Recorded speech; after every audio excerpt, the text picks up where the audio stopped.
শরীর ম্যাজমেজে লাগা, মেজাজ খিটমিটে হয়ে যাওয়া, কোনো কাজে ভালো লাগছে না, কিছু সময় পরপরই ক্লান্তি যেন পিছু ছাড়ছে না।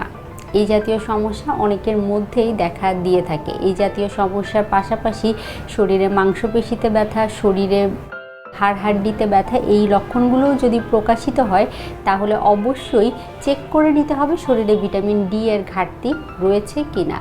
কারণ বেশিরভাগ ক্ষেত্রেই ঢাকা শহরে পাশাপাশি যাদের গায়ে পর্যাপ্ত পরিমাণে সূর্যের আলো লাগে না তাদের ক্ষেত্রে এই জাতীয় লক্ষণ প্রকাশিত হতে পারে। এর অন্যতম কারণ হতে পারে শরীরে ভিটামিন ডি এর ঘাটতি যদি তৈরি হয় তাহলে এই লক্ষণগুলো দেখা দিতে পারে।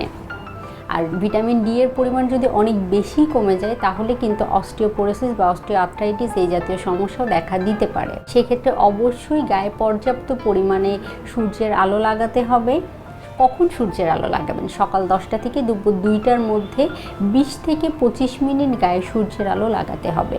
পাশাপাশি সূর্যের আলোতে বেড়ে ওঠা হাঁস মুরগির ডিম, গরু ছাগলের দুধ, এছাড়াও ফর্টিফাইড বিভিন্ন ধরনের খাবার মার্কেটে এখন পাওয়া যায় যেগুলো ভিটামিন ডি ফর্টিফাই করা থাকে, সেগুলোও নিয়মিত গ্রহণ করতে পারেন।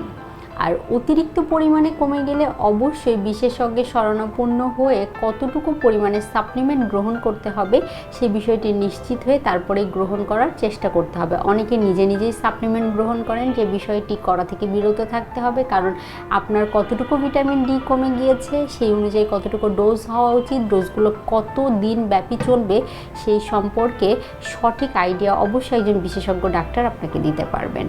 তাই ভিটামিন ডি এর পরিমাণ কমে গেলে বা এই লক্ষণগুলো দেখা গেলে দেরি না করে একজন বিশেষজ্ঞের শরণাপন্ন হতে হবে।